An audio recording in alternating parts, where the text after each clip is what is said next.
Hey y'all, hey, so welcome back to another YouTube video.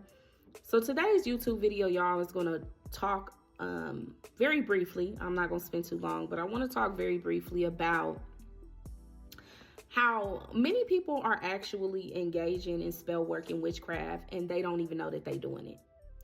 I want to talk about how there's some misconceptions about spell work and or witchcraft.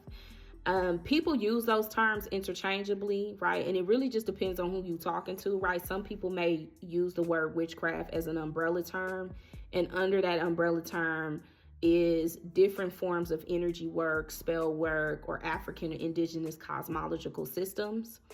And so it really just depends on who you talk to. Some people are offended by the term witchcraft because witchcraft is actually a term that is a derivative from European colonization.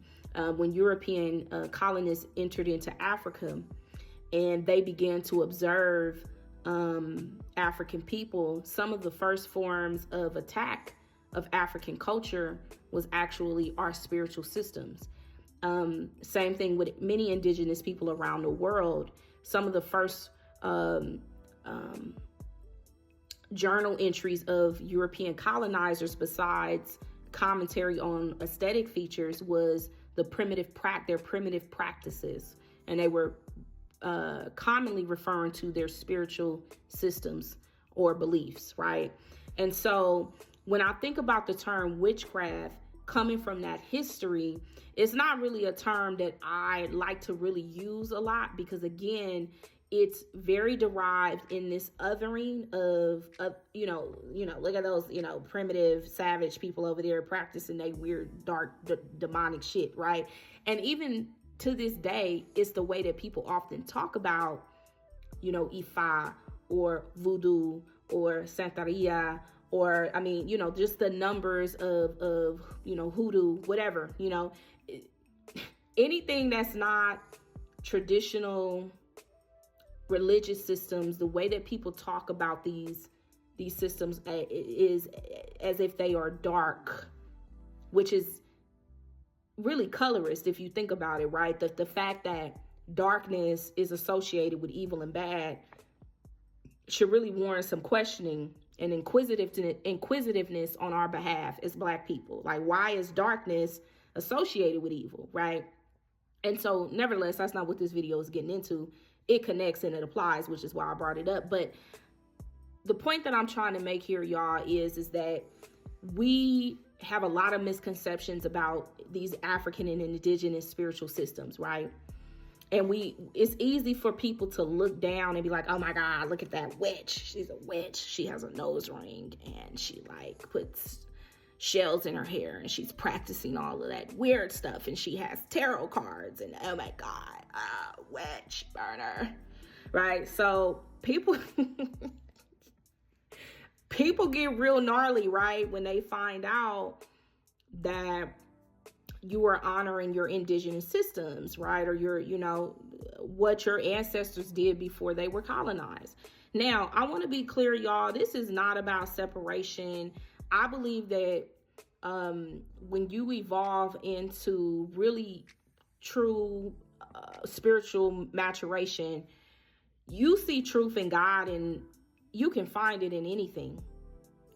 And this idea that people have to be whatever is not the perspective that I work from, which is why, as I have grown spiritually, I can embrace certain things about Christianity, for example, and the things that I don't align with, I just kind of chew the meat and spit out the bone, right? It ain't that deep for me. It don't bother me like that, right? I would argue that if we are still being triggered by things that we're ignorant to, right? Because a lot of people have not learned about African and indigenous spirituality. You only know what your oppressor taught you. You only know what the movies taught you in the 90s, right? I can think about so many cinematic examples of the ways in which voodoo in particular was demonized in many movies during the 90s. Chucky, or Child's Play, is one movie, for example, where voodoo is used in this very weird way, which actually has very little to nothing to do with the way the practice actually works, right? And so I say all of this to say, y'all, that one, we have been deeply and heavily colonized, but number two, I want us to really not be thinking about spell work or witchcraft as something that's only associated with those other practices, right? This video really wants to inspire us to dive into thinking about the ways that spell work and witchcraft is practiced in every day-to-day life. And sometimes people don't even know that they practicing this shit because you've not been socialized or conditioned to see some of the things that you're doing as spell work. And I want to talk about this from a more negative perspective, because usually when we think about witchcraft or spell work, we think it's negative. So great. That's fine. That's what you think. Wonderful. That creates a segue for me to be able to talk about the ways that you might be engaging in negative energy work and you may not see it that way. So let's talk about it, y'all. I want to talk about what I like to refer to as word magic, okay? Now, first of all, let's talk about what word magic is, okay? So word magic is the ability to move people and energy with your words. So some of the folks who are good at word magic is men. And the reason why it's not innate, it's not something that they're born with per se.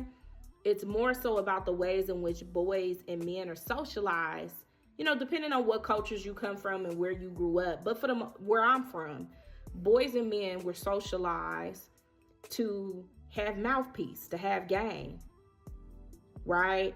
And they're taught from very, very young ages that they have to be able to speak in a way to move a woman, to inspire a woman to do what he wants her to do, irregardless of if he has to manipulate her mind or manipulate her perception of reality in order to get what his desired outcome of her. And that could be sex, it could be money, it could be whatever he wants her to do. So he has to game her up. And if you are good at that, if you've mastered the ability to be able to move a person with your words, even if it harms them, that is what I like to refer to as word magic. And often in our culture, coming from Oakland, right, where Oakland is very heavily indoctrinated and encapsulated with pimp whole culture. And we often celebrate pimping. We often celebrate, you know, the predatory behavior, because that's really what it is, the predatory behavior of men seeking out women to manipulate. We go, ooh, my nephew, my cousin, my brother, my son, look at him. He just got all the women. But we don't see that as spell work, right? We don't. So again, y'all, I'm trying to massage us into being able to really rethink the way that we think about how we think. You heard me? So some other people that are really good at word magic are business owners, public speakers. Somebody I think about in particular is like Dr. Umar, where he's very candid with his conversation to some people. Now, again, I don't want to get into Dr. Umar, but again, y'all, there are some people that are very persuasive with the way that they can speak. I mean, even including myself, y'all, I'm a great speaker, right? I'm not the best speaker, but I'm a great speaker. I have the ability to be able to captivate rooms. And I've even had men tell me, I don't know if I can trust you. You be confusing me. I don't know if, you know, I've had people say this to me. Usually it's because they're projecting, because they know, they see something inside of me that they recognize in themselves, but they've used their gift for evil. Okay? They use their gift for evil. But again, we usually people who have the ability to communicate well, we got to watch them. You got to see, because being able to, I repeated that twice, but y'all understand what I'm saying. To be able to get in front of a room full of people and to move them. And I've done this. And I remember the first time that I really saw my gift. It scared the shit out of me, y'all, when I had to speak in front of hundreds of people. And I saw the way people responded to me, and I saw the way I moved people, inspired people. It scared me. And so it really is a gift from God. And so certainly if you don't use it for the divine or use it for the light, you can use it to do energy manipulation, and you can use it to harm other people. Okay. So be thinking and reflecting about if you are someone, or if you know someone in your life who may be a devout Christian. Okay. They might be a devout whatever, they're looking down on all of the witches, look at that witch over there. But they around here lying to bitches all day and night. Okay. So anywho, let's talk about chaos magic. Okay. So an example of chaos magic would be a person who's very good at stirring up bullshit, stirring up drama. Okay. This is somebody who they'll lie. They'll come up with lies, and they lies sound so good. They'll get to lying on people, lying on you. And it sounds so convincing, and you will believe what they say, right? Somebody, girl, I heard she said this about you. They done made it up. This is somebody who takes information. You will tell them something, and then they'll take what you told them back to the other person and create mess, drama, chaos. And usually people who do this, they like to create chaos because of the energy that comes from chaos. Chaos can produce rage. Chaos can produce confusion. Chaos can produce separation. Where there should be togetherness, it can produce separation.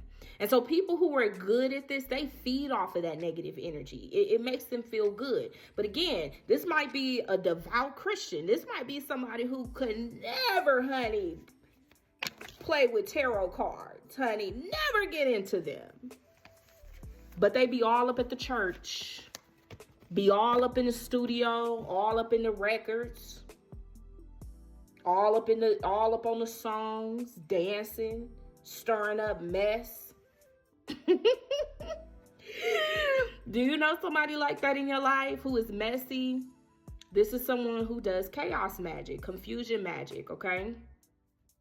And then the last point that I want to talk about is love and sex magic, okay? So what is love and sex magic?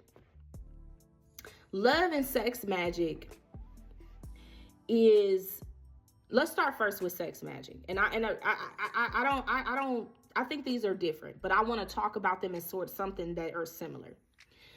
Sex magic is the ability to be able to use your sacral energy, your sexual energy, if you have, some people have really strong chi energy. Some people have really strong sexual energy.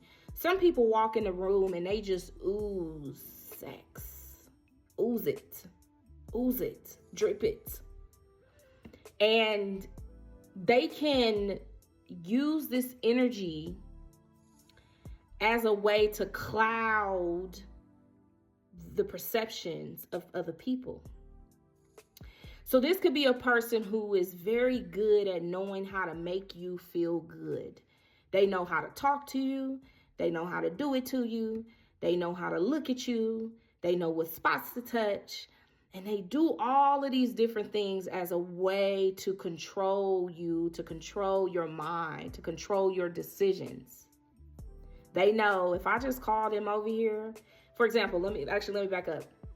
So an example of how someone could use sex magic is, and especially men, pay attention to this because women are very good at this, because I would argue in the same ways that y'all are socialized to manipulate women with your words, with your game, with your mouthpiece, is the same way women are socialized to manipulate with sex. Men too, but I want to talk about this with women. If a woman knows that she has done something to you, to hurt you, And instead of apologizing and having grown conversation, sitting down, talking, working through issues in a very respectful way, okay? She uses sex as a way to apologize. Be very careful of that. That's called sex magic. And she may not, and I saw 1515 on the timer. As soon as I said that, that's an angel number. Look it up if that's something that resonates with you. But she may not look at it as sex magic, but that's what it is. She may not be intentionally doing sex magic, but that's what it is. If she would rather than to apologize, and most importantly, if she would rather do that than to change the behavior that caused the harm in the first place, it's called sex magic, which is a form of, can be a form. Now, not all, I want to be clear, not all word magic or sex magic is evil or bad or manipulative. But if someone is using it with the intent to gain power and control over you and over the situation, then that is what I would like to call manipulative energy work. Okay? So I felt spirit put my mind in this conversation, right? To think about this, because I've been in what people would call witchcraft or spell work for a while. And there are different ways to talk about this, y'all. It just depends on who you're talking to. And I want to be clear that some people do use spell work for manipulative and evil pursuits. That's not everybody. But that's no different than any other spiritual system. Christianity is used to do evil shit all the time. There's evil shit that happens in the church every day. But we don't have the same perception of that as we do of African indigenous cosmological systems or spiritual systems. And so my purpose, y'all, is I want us to be thinking about the ways in which you might be engaging, as I said, in this energy work, but you don't see it as energy work, because everything at the end of the day is all energy. You are energy. The sound of my voice is energy. Everything is energy. You need energy to charge your phone so you can tune in and see this little cute little face on YouTube, right? So all things are energy. And so my point here, y'all, is mind your business, number one, and stop trying to dictate what other people should be practicing and how they should be connecting with the Most High. But two, look at the ways that you might be engaging in more low vibrational behavior, but you've not been socialized to see it that way because you've been taught that it's something that is okay to do. See, it's okay for men to gang women up. It's okay for women to use sex to apologize. These are normal phenomenons in our culture until you start to really do the analytical work and you become inquisitive and you like, but is this okay? Like, is it okay to use sex as a way to apologize? Especially if you don't have the intent to change your behavior? No. A lot of men get fucked up behind these type of women. Some men lose their minds not knowing how to set boundaries or not being able to have any control over their own self because that woman has sexually dominated you, your mind. So be very careful, y'all. I'm gonna end the video here. This is 20 minutes. This is much longer than I wanted to talk. I really try to keep this shit like 10 minutes or less, but I'm gonna tap in with y'all later. Bye.